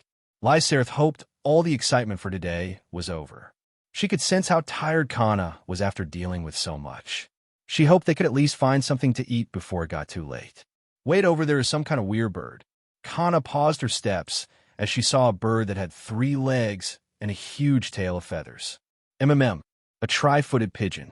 They can't fly and taste okay. It will be good practice to hunt one of these. You just have to SN. Lyserth did not even get to finish her explanation when Kana pounced. Die and become my dinner. You weird-looking chicken. Kana jumped out of the bush and yelled at the top of her lungs, completely announcing her arrival. Caw! The tri-footed pigeon turned around, showing no fear, and lunged at Kana. What? Ow. Hey, quit it. Stupid bird. Caw. Caw. Taste my lightning paw. Caw. Damn you tough. Take this. Super hammer dropkick. Caw. Caw. Lyserth watched the scene of a dragon and a tri-footed pigeon rolling around on the ground fighting. One was pecking and scratching while the other was punching and kicking. The scene was actually a very comical sight. Oh, Kana, what am I to do with you? All right, Kana. Lyserth spoke loudly, making sure she had Kana's attention. Yes. Kana stood on her hind legs, her right paw gripping a dead tri-legged pigeon. It is good that you were able to catch some food, but not all prey will do such a stupid thing and attack their attacker. To be honest, I think this bird has as many screws loose as you do. Lyserth let out a long sigh. She knew that before they continued, making their way out of the forest, that she needed to teach Kana some common sense. All right, first, let's start with preparing a meal. Kana's eyes went wide, hearing she could eat, making her completely ignore the fact that Lyserth had just taken a dig at her. Her past life was nothing but struggles to get food. Now, she had a whole fat bird to herself that she could eat to her heart's content. I'm all ears. Wait, do I have ears? Silly girl, take a look at yourself in the water over there. Lyserth chuckled. Kana did as she was told and leaned over the edge, and what she saw made her smile. Hee hee, I am pretty cute. She had a short snout and chubby cheeks. Her black horns sat nicely on top of her head and accented her red body very well. But it was her reddish-golden eyes that really caught her eye. They looked like jewels that glittered in the sunlight. It is good that you know how cute you are. Now come on, let's prepare this bird for dinner. Lyserth found Kana's innocent smile very cute. Out of all the dragon babies she had seen, Kana was by far the cutest of them all. So what do I do first? Kana asked. Using your claws, run them along the body of the bird from the neck to the base of its tail. It should strip the feathers off cleanly. You could do the same to the head if you plan to eat it as well. Do this for its entire body. Lyserth continued to explain how to prepare the bird, and Kana listened carefully, doing everything one step at a time. Now that we have it set up, you have a choice. You can roast it with everything inside it or empty out its organs and toss them away. But by doing so, you will lose a lot of nutrients. I will just cook it as is. So how do I cook it? By this time, knowing she could eat soon, Kana was already drooling. That is simple. First, we gather some branches and make a fire using just a small spit of fire from your baby breath. Then we will take 2 branches that have a V shape at its end, and with a long stick shoved through the bird, we will begin roasting it. Lyserth wondered just how hungry Kana was because her eyes were open wide, and she was salivating nonstop. If she knew that Kana had grown up having to fight for food every day and never actually eating her fill, she would probably end up crying for Kana's sake. After almost an hour of roasting, Kana finally got to take her first bite of fresh food, something she had not had in a long, long time. The juices of the tri-footed pigeon filled her mouth, causing her taste buds to scream out in joy. She held the whole bird in her paws as she ate slow. She did not have to eat slow, but she wanted to savor each and every bite she took. Even when her little belly started to feel full, she continued eating, afraid of wasting a single bite. She left nothing. She ate the entire bird from head to tail, bones and all. When it was all gone, Kana laid on her back and let out a satisfied burp as she patted her stomach. Was it good? Lyserth asked. She had stayed quiet the entire time to allow Kana to enjoy her meal. The best meal I ever had. Tears slowly began to well up in her eyes, as she thought back to all the times she wished she could have filled her belly this full in her past life. Kana. Lyserth could tell Kana was crying and instantly became concerned. Lyserth, thank you for teaching me how to cook that. Kana, at the time, was ready to eat it raw, feathers and all. She was glad she waited and had Lyserth teach her how to cook it. Why the sudden thanks? We are a team, are we not? Lyserth smiled. She felt Kana was a very good girl. Although she lacked common sense and did things in a crazy manner without thinking first, she was a good girl. Lyserth is like a mom. Kana mumbled. Her eyes started to become heavy, and soon she was fast asleep. What am I going to do with this girl? But still mom. Huh? I guess I never did have children of my own. And me raising you up would be the same thing a mother would do. So I guess your words are not wrong. But starting tomorrow, you will be undergoing some strict training. You really need to learn to survive and how to handle certain situations. Lyserth liked being called Mom. It filled her with a new kind of warmth. Although she had never thought about it before, she wouldn't mind if Kana was her daughter. At the forest entrance, a group of 5 teenage humans around 16 to 17 years of age stood all dressed in different kinds of clothes. One of the males had a sword and shield and wore heavy armor. Another of the males wore light leather armor and had a broadsword on their back. Then there was a girl who wore leather armor and had a quill and bow strapped to her back. Next to her was a second female who wore robes and a wide brim hat with a tall tip and carried a staff. And lastly, with a book in her hand, was the final member, also female with white robes, and looked as if she came from a church. Ray, are you sure we can handle this quest? The female with the bow on her back asked. As long as we are careful, we should be able to pull it off. With Thane in the lead, and me keeping any ads off your backs, we should be fine. Seely, you really worry too much. Ray looked at the girl with a bow and smiled brightly. His smile was like the sun, with how handsome he was any girl would fall for him. Unfortunately, Seely was not one of those girls. Save it for when you actually pull your weight. Seely, that's mean. He can't help that all he is going for him is his looks. I mean, everything else about is below average. And I mean everything. The female with the robe, wearing a wide brim-pointed hat, said with a chuckle. Her eyes landed on a certain part of Ray's body. Ah, that's right, Rin. You actually... Seely stopped her words when she saw Rin begin to wave her staff. It was a big mistake that I regret even to this day. Luckily, I was able to keep myself intact. Before he could do anything, he had already unloaded. Rin did not mince her words, causing Ray, who they were so openly talking about, to keep lowering his head and grip his heart. He felt like he was being stabbed over and over. Guys, enough. Otherwise, I will need to heal him, and then my magic would just get dirty. He is useless in every way possible as it is. I do not want it to transfer to me while I am channeling my healing spell. I mean, you remember when he tried to fight that tri-footed pigeon the other day? Not only was he beaten up by it, but it also got away. I still do not understand what that sword on your back is for. Why would you get into a fist fight with a damn bird? Do you know how disgusted I felt when I had to heal you? Just thinking about it makes me want to puke. The female in white robes spat on the ground, giving Ray a dirty look. Is it just me, or is Isabella always the one to finish Ray off? For a priestess, she does not hold back. Rin turned and looked at Ray, who was now kneeling. His arms flopped to his sides as his head hung down. He looked as if he had given up on life. All right, girls, we still need Ray to distract all the ads, even if he isn't able to do much. Thane suddenly chimed in. Okay. Fine. Then let's head in and begin our quest. We were tasked to find some herbs that only grow in the midsection of the forest. So everyone, keep your wits about you and try to conserve your mana. Thane, the leader of the group, was always business first. The next day, now, Kana, from now on, you need to be careful about what you do. If you run into a situation like you did with the 3-eyed horn bear, there is no telling if you will be able to escape as easily as you did. From today on, we will be trying to get you leveled up. You haven't even hit level 2 yet. Lyserth had decided to be more firm with Kana and pound some common sense into her. She wanted Kana to be able to live a good life. Now, Kana, what are you doing? Lyserth, it's attached to my face. It won't come off. Kana thrashed around on the ground.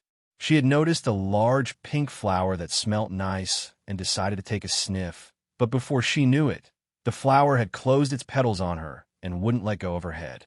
Sigh. Kana, just spit some fire out. It will let go. Lyserth found Kana's curiosity cute, but she was afraid it would also get her killed. This plant is called a falomi flower.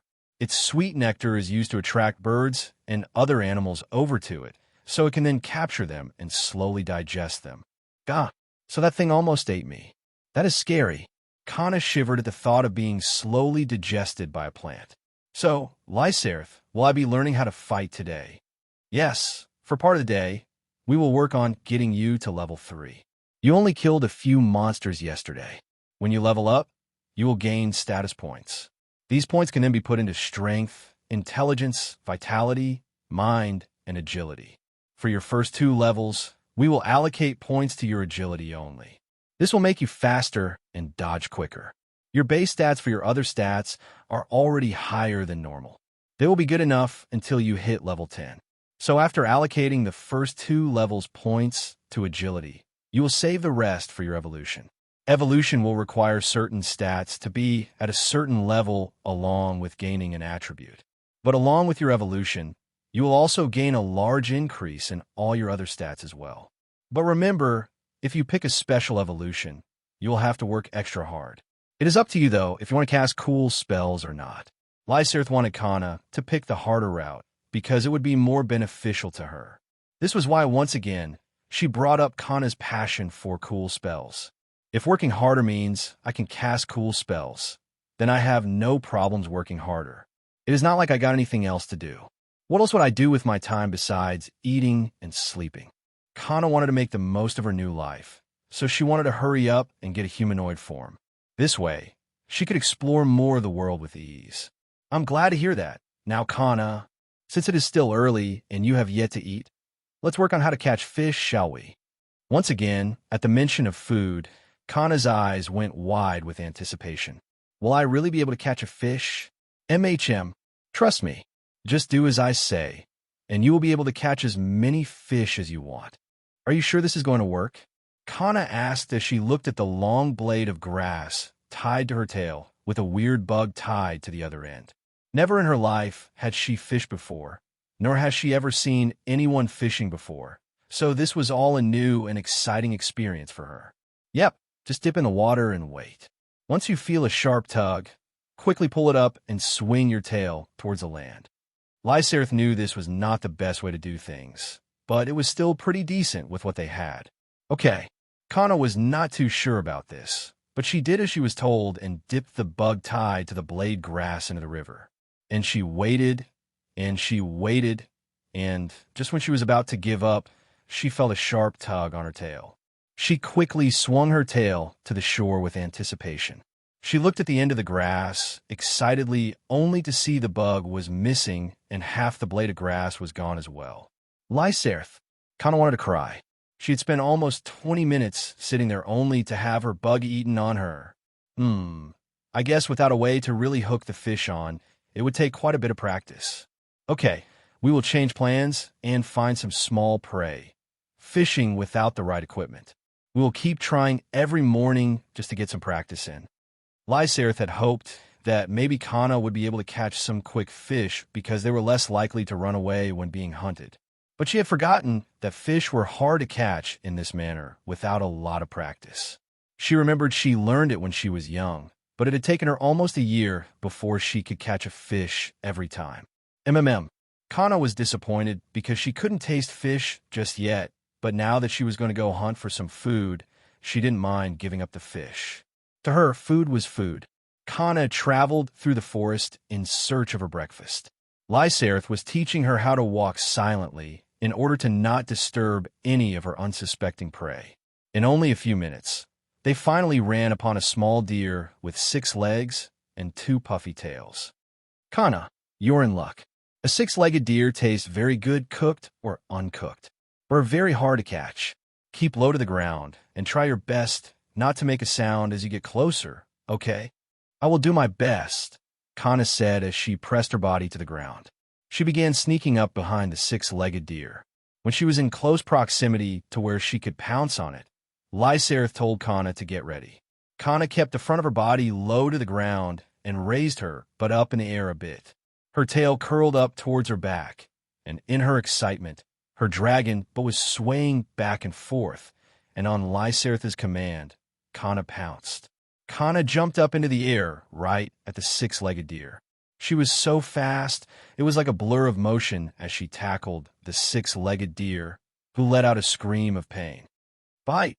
Kana's teeth sank into the deer, drawing blood and clamped down. This was her first time having to use her mouth to kill her prey. The smell of iron filled her nose, and blood filled her mouth. But none of these things repulsed Kana as she went for the finisher. Claw. With a swipe of her claws, she aimed for the six-legged deer's neck, almost clawing its head clean off. Good job, Kana. Lysaerth was proud of Kana for being able to catch a six-legged deer on her first try. Hee hee. The great Kana, strike again. And once again, Kana's victory was on full display. Now, let's bring it back to the river shore. You could just prepare it the same way you did the bird. Lysaerth wanted to keep a base camp going for Kana, so she had a place she could keep returning to. The area around them had very low-level monsters, so it was a perfect place to camp out and stay safe at night. Ray, keep the damn bees from attacking the girls. Thane yelled out as he tanked 5 two-headed wolves. They had run into a battle between the wolves and the twin stinger bees. There were 2 wolves and 4 bees, and when the monsters saw the group of humans, they instantly changed targets. Damn it, I am trying. Ray yelled out, you're doing a sh*TTY job. No wonder every girl you are with only lasts a few hours. Seely yelled out as she shot 4 arrows in succession at the bees. Seely, the way you pick on Ray makes me think you like him. But I warn you, he is all face. Everything else is tiny. Ren also tossed a jab in. Why the hell would I want someone like him? I would rather sleep with a demi-human than Ray. Seely shot Renee a look of disgust. You too. Cut it out and focus. Thane did not mind them bickering, but he disliked people bickering during a fight. Guys, I think we have a bigger problem than what is in front of us. Isabella made everyone turn their heads to see a large bear with 3 bloodshot eyes, a horn on its head, looking extremely mad. What the hell is a 3-eyed horn bear doing out this far near the edge of the forest? And what is with those paw prints on its stomach? Ray yelled out, but his words seemed to make the 3-eyed horn bear very angry. Rawr. Damn it, Ray. Why did you open your mouth? Seely yelled out, stop arguing and fucking run deeper into the forest. Thane shouted as he bashed the wolves in front of him with his shield. Oh my. Yes, this is the best. Kana was chowing down on her morning prize of 6-legged deer meat, unaware of the events happening a little ways away from her location. Kana, you did a good job with skinning the deer. With the feathers from yesterday, when the deer skin is dry, we can make some bedding. I'm sure it would be nice to lay your head down on a soft pillow, no? Lysaerth had thought about how to make a simple pillow for Kana, so she did not need to use her paws or tail as a pillow. A pillow? Kana had always wanted to use a pillow. She remembered how soft they were when she was younger, before her mother died. The cold walls of the public restroom were not very comfortable, so the idea of making a pillow excited her. How long will it take before we can make one? Keep the skin out in the sun for a little while to dry it out some, and we can probably make one tonight. Lysaerth knew it would not be the best of pillows, but it would allow a little more comfort. Okay, Kana said as she placed her meat down and moved the hide to a sunny area. She then went right back to eating. While you are eating, I will explain a bit about this world. Lysaerth decided to take the time when Kana was least likely to wander off and do something else to give her some information about this world. Basically, it all boiled down to this. The world that Kana was now on is called Zeneria. It is a large world with almost 7 continents. The names of the continents are Munas, the continent that Kana is currently on. Kryran, a continent dominated by elves. Travel to and fro is strictly regulated, and no other races besides elves may live on the continent. Faegrokari, a continent ruled by the Fae. Like Kryran, travel is strictly regulated, and no race besides the Fae may live there. Then there are Ukavarin and Ayabunesh, which are mixed-race continents. And lastly, 2 uncharted continents, Clipperon and Plekoth. Although these continents are known to exist, to get them is almost impossible due to the strange occurrences that happen when someone gets too close. For races, there are humans who make up 30% of the world's population. The elves, a prideful race that looks down on all the other races, but their ability to work with leather and wood crafts are second to none. The dwarves, who are master weaponsmiths and armor makers. They are also the most advanced race when it comes to magic tech. The beastmen consist of many different animal races that look more human than animal due to only keeping the ears and tail of the animals they are related to. Lizardmen, who are a humanoid race that still look like lizards but are sentient. They are more tribal and like to live in swamps away from other races. The Fae are sentient beings like fairies and dryads.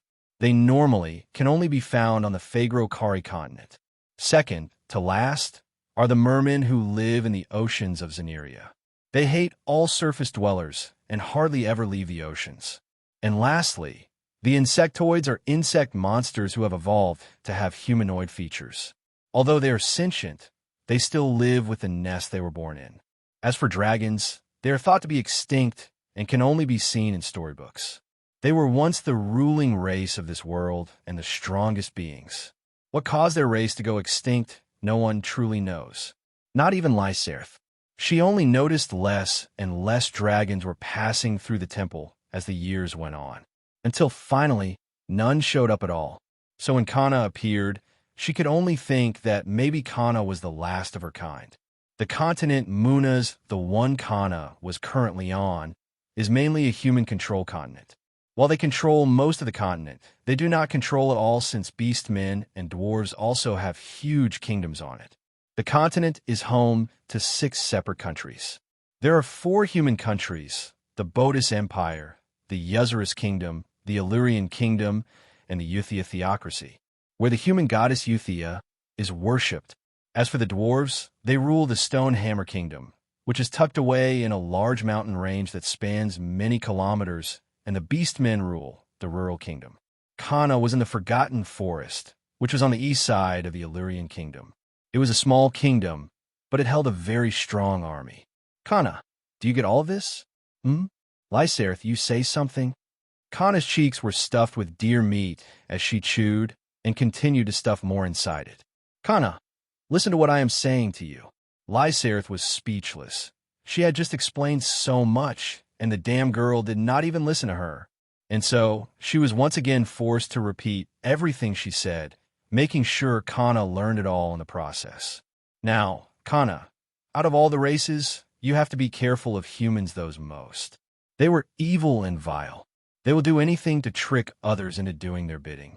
So if you come across a human, either kill them or run away as fast as you can. Got it? Kill humans or run away. No problem. Kana hated humans the most. While not all were bad, she hated them because most were rotten to the core. This was based on all the street trash that she had met while trying to survive. She remembered being beaten so bad one day for taking some food. She had 2 broken ribs and could only suffer in pain as she still tried to search for food from trash barrels. At that time, she thought she was done for. Luckily, she was able to still survive, but now Kana kind of wished she had died then maybe she would not have suffered as much as she did. What the hell is wrong with this bear? Ray yelled out. Ray, shut up. Fane, can we just toss Ray at it so we can get away?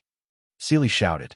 They were not only being chased by the 3-eyed horn bear, but by the wolves and bees they were previously fighting before, along with every other monster they so happened to run into along the way. You know I'm a priestess, right? We are not meant to be running for so long.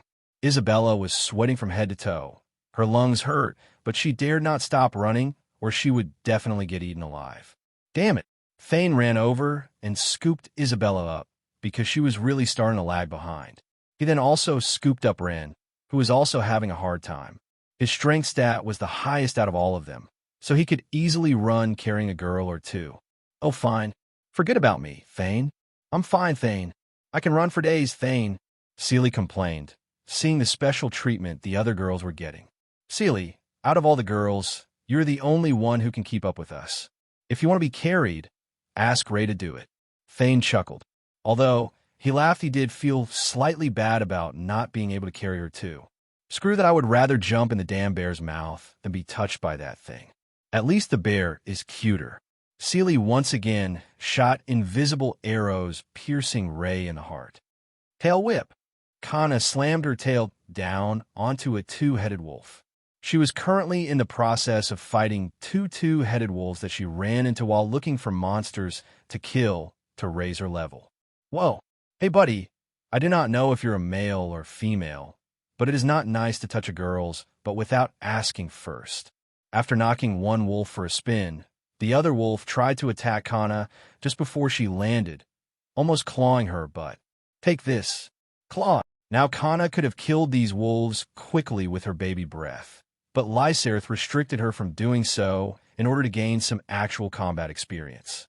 When Kana first saw the wolves, she wanted to run away with her tail tucked between her legs once again, but after being scolded by Lyserth, she was forced to fight with them. But once she started fighting, Kana seemed to be having fun. Huh, do you see that?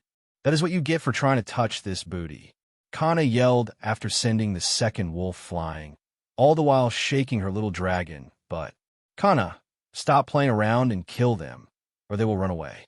Lyserth had noticed that Kana was not going for any killing moves and had just been whacking them around. Although it was good to practice fighting, if the wolves decided it was time to run, all her work would go unrewarded. Fine. Bite. Bite. Kana used bite twice in succession, biting the wolves' throats. One would think Kana would have some misgivings about biting a creature to death, but to her, everything that attacked her was food. Ding. Lyserth, I just heard a ding sound. Kana was sure she had heard it, since it was very loud. That sound means you leveled up. You can open your status, and you should see your stats and the number of allocation points you received. Lyserth explained. Okay. Status. Nagano Kana. Race, Dragon. Evolve type, Dragon Baby. Level, 1-2 out of 10. HP, 500. MP, 300. Attack power, 400. Magic power, 350. Strength, 40. Intelligence, 35. Vitality, 50. Mind, 30. Agility, 10. Defense, 100.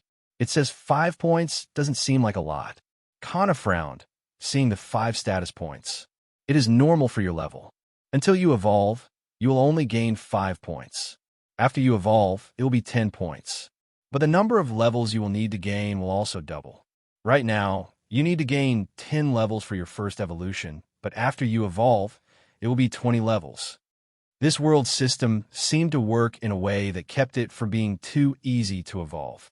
While this was no one knew, they could only speculate that the gods did not want any life forms reaching godhood. Well, no matter how long it takes, I will work hard so I can cast cool skills.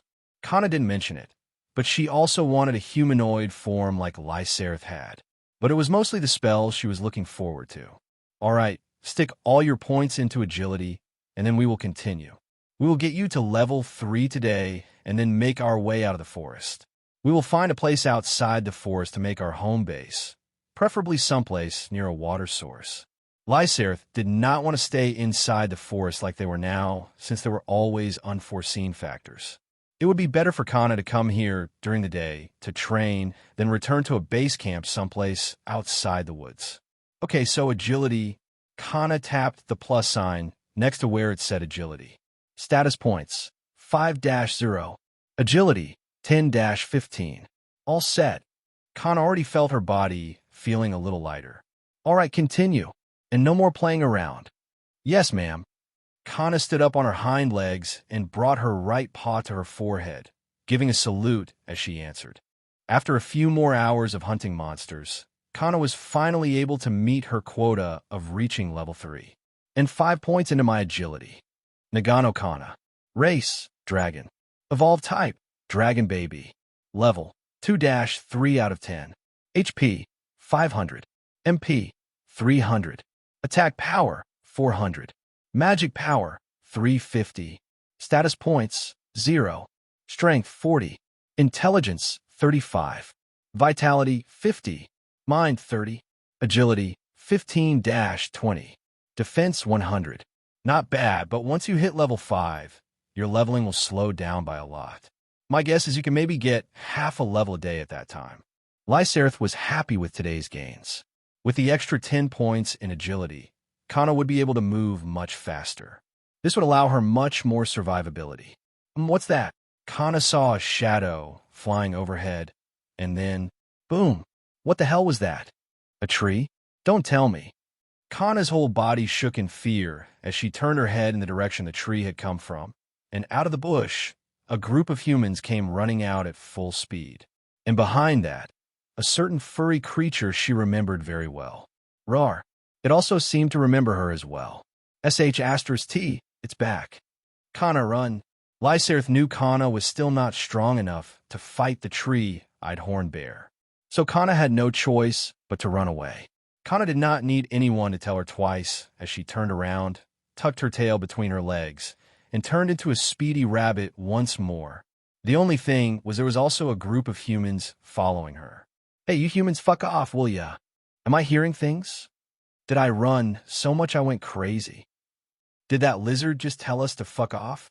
Ray yelled out as he continued to run with everything he had. Nope heard it loud and clear.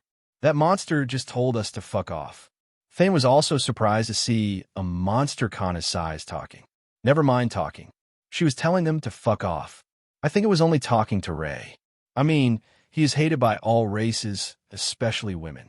And from the sounds of the monster's voice, it is probably female. Seely did not miss a beat in stabbing at Ray where it hurts. Will you stupid humans stop chasing me? Just go die already.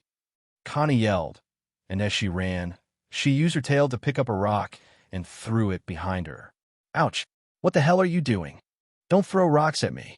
Ray, who was hit in the shoulder, cried out. Ha, Ray, I told you she had. Ouch! Seely, who was about to throw another jab, was also suddenly hit with a rock. You damn oversized rat. If I live through this, I will kill you. Huh, serves you right. Ray burst out laughing. I like this lizard. Good, then you can join at 6 feet under. Seely roared out in anger. Stop yapping and start dodging. Thane was also being pelted with rocks. He couldn't understand how the lizard was able to pick them up and throw them so easily as it ran. Ouch, my butt. Who hit me? Isabella was hit square on her butt cheeks. With a butt so big, it is not hard to hit. Kana snorted and tossed another one at Isabella's rear. She had ended up in a strange position when Thane lost his grip on her and had to grab her by the waist as she fell, reversing the direction she was in before. Another shadow came flying overhead and crashed at Kana's side. Why are you tossing trees again? Lyserth, any ideas? Kana asked. She did not want to be stuck being chased forever again. Your only hope is to jump back into the river and follow it downstream. If we are lucky, it will take us out of the forest. Lyserth did not know if it would work, but it was the best idea she could come up with. Then I will do that. Kana hooked a right turn and began charging towards the direction the river was in. Of course, the group of humans behind her also decided to follow her, which caused Kana to be very depressed.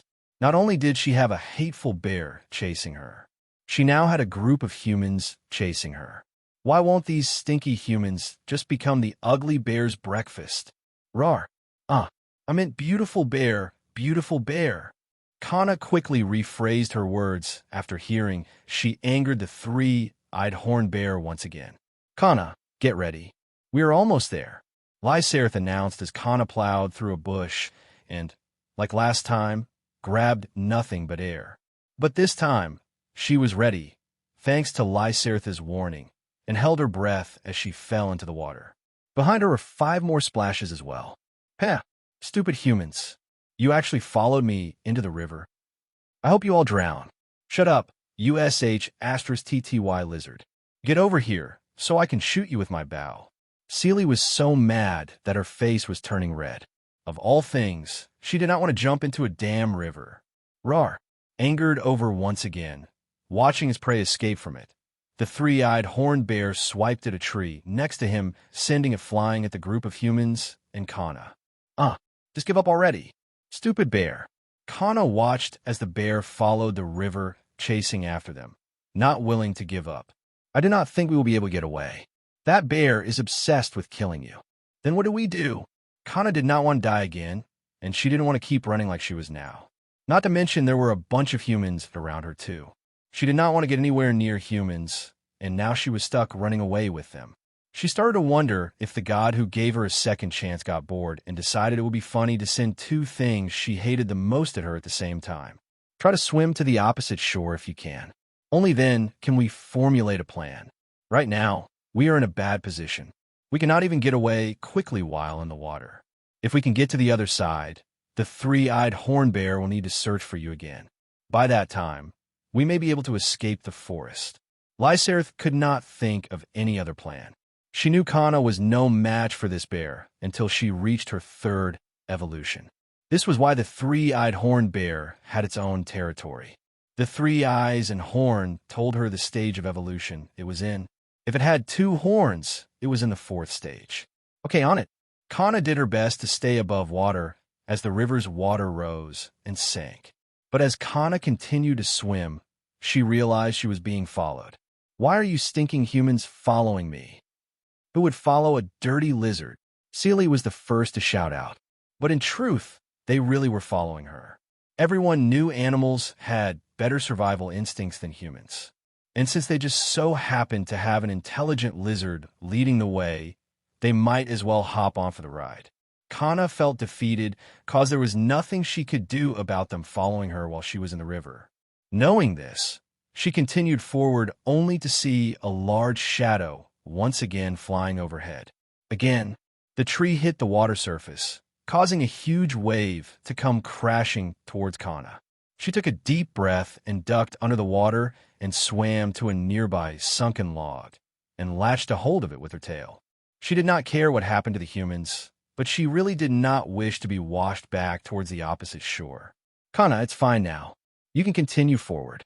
Kana let go of the sunken log and quickly swam towards the opposite shore. Gah, that was no fun. Kana took a deep breath as she looked over towards where the three-eyed horn bear was, its bloodshot eyes staring right back at her. She could feel the rage and killing intent it had for her. Too lazy to even try to mock it, Kana stood up and shook her body to get the water off. Since she was not too tired, she took off into the woods. A few minutes later, 5 figures struggled to climb up onto the riverbank. They were all panting for air and soaked from head to toe. Thank God we're alive. I swear if I ever see that lizard again, I will kill her. Sealy no longer had the normal spunk, as she always did as she collapsed on the ground, breathing heavily. Well, I can understand why the lizard would be mad. I mean, we basically trained the three-eyed horn bear on it. They knew it was their fault for getting the lizard caught up into their mess, so he was not mad after having rocks thrown at him. The biggest issue is what the hell is wrong with that bear? Why do it want to chase us so badly? Ray felt like there was something wrong with that three-eyed horn bear. It seemed hell-bent on chasing them no matter what. Who knows? Maybe it was just hungry, Renee said as she sat up and twisted her robe, trying to get as much water out of it as possible. For the 5 humans, they had no idea that the reason behind the three-eyed horn bear's rampage was a certain little lizard. If they did, they probably would have happily tried to serve the three-eyed horn bear, the little lizard they had been following in hopes of surviving. In any case, we owe the lizard our lives in a way. It led us to a path of survival. I don't care. I am still killing it, Sealy yelled out as she kicked her feet in the air. Much further downstream, Kana finally slowed her pace as she looked up at the sky. Lyserth, is this the right way? It should be. We just want to exit the forest for now. Sorry, we couldn't make your pillow. Lyserth felt bad because she knew Kana was looking forward to making that pillow. But now they had lost any chance of doing so now that they were on opposite sides of the shore and Lyserth did not dare cross back over. Not with that deranged bear on that side of the river. Luckily, the three-eyed horn bear did not like water. This was why it did not try to swim across the river to go after Kana. It's okay. The next time we have the materials, I can make one. Plus, my tail is pretty comfortable too. Kana did not mind. Right now, even with all the danger, her life was much better than it was in her past life. Although she still found things interesting after talking with Lyserth, she decided not to go sticking her nose into things anymore. Not after having a plant almost eat her face off 3 times in one day. This was one of the reasons why she was taking her training so seriously and listening to what Lyserth was telling her. The other reason was she found fighting fun, and she noticed she was slowly improving her fighting skills with each monster she fought. As the sun started to set behind the mountain, an orange hue spread across the sky. Kana trudged through the forest, pushed her way past a thicket, and finally stepped into an open field. Kana, we are out. Lyserth let out a sigh of relief. But now she knew they had to do two things: secure some food and a place with water. Whoa, so pretty. What lay before Kana was a vast meadow. The grass was short and only went up to her knees, but the field of flowers of all different colors was what caught her eye. Dotted throughout this vast landscape were small ponds that glittered in the sun's light. She could also see where the river came out of the forest and cut a path through the meadow. To someone like Kana, who had never seen such a thing in her past life that was filled with nothing but city smog and brick buildings, this was truly an amazing sight for her. The wondrous array of colors that filled her eyes brought a huge smile to her face. It is indeed a beautiful sight. Lysaerth also felt the scene in front of her was beautiful. She had not seen such a thing in many long years. Let's quickly gather some wood and make camp at the nearest pond, over to the left. I can also see some horned rabbits hopping around, so you can hunt those for dinner. Okay, Kana was excited. She could now rest at ease without worrying about the three-eyed horned bear attacking her. She quickly grabbed a bunch of sticks and also made sure she had the right ones for roasting the soon-to-be roasted horned rabbit. After which, she walked towards the shore of the pond and cleared out a spot for her to make camp. She placed her firewood and cooking sticks down and went right to work hunting a horned rabbit. Kana, horned rabbits are quick, so you will need to know when to attack, Lysaerth explained, and to her surprise, Kana was actually listening for once. So I should be as quiet as possible, right? Kana asked. Yep, the closer you can get to them without them realizing you are here, the better your chances. Lysaerth knew Kana had one thing going for her. She never exhibited any kind of bloodlust or killing intent. She realized this when Kana had hunted the six-legged deer without any issue. In no time at all, Kana was able to secure 4 horned rabbits. Just like the six-legged deer, her prey had no idea she was there until it was already too late. Lysaerth was very surprised by this fact. It seemed Kana had a way of hiding her own presence without even knowing she was doing it. One could say it was her own natural ability, something that stemmed from her time as a street rat. With her prey in hand, Kana went to work skinning them and getting them ready. The entire time, her saliva was flowing like a waterfall. Lucky for her, horned rabbits were not the size of a rabbit you could find on Earth, but more of the size of a medium-sized dog, but fatter. Ah! A voice came from behind. Kana turned to see 5 figures she had hoped never to see again. Gay! Kana scowled and quickly got into a fighting stance. You damn lizard! Seely yelled out upon seeing the lizard who threw rocks at her. I will have roasted lies. Slap. Ah. Splash. Seely. Humph. Kana had just used tail whip to slap Seely into the air and right into the pond next to her. She landed on the ground, did a spin, and gave her usual victory pose while snorting proudly. The other 4 members of Seely's team stood there stunned at what had just happened. Not a single one of them knew what to say to what they just witnessed. They barely even saw Kana move. All they saw was Seely suddenly flying through the air, and the lizard in front of them was doing a victory pose. Ahem. Miss Lizard, I want to apologize for what happened earlier. Thane, the most responsible one out of all of them, stepped forward and bowed his head. Oh well, just don't let it happen again, Kana replied, deciding not to mention anything about how the whole thing was basically her fault to start with. She was one to not treat those who showed her no aggression with aggression. Plus, she felt even if all 5 of them combined attacked her, she could easily win. Thanks, I do not wish to ever experience something like that again. We got away this time, but there is no telling what will happen next time. And we only escaped thanks to you. They knew if they did not follow the lizard in front of them, they would have lost someone, or all of them could have died. Humph. Humans. They are only willing to apologize after using you. Kana, use your baby breath and fry them all. Lysaerth's distrust for humans was very strong. Even Kana knew not to trust them. I was thinking about it, but now that one of them apologized, I will leave it at that. Kana did not like humans, but she was not going to kill them over something she caused. They even apologized for something she had started. Although they did bring the 3-eyed horned bear to her, they also did not know she was there. So she could not really fault them in any way, and more than likely, even if they did run in a different direction, the 3-eyed horned bear would have followed her instead, and they could have escaped easily. Humph. Fine. I already knew you were kind soul Kana, but that just makes you even cuter. Wind.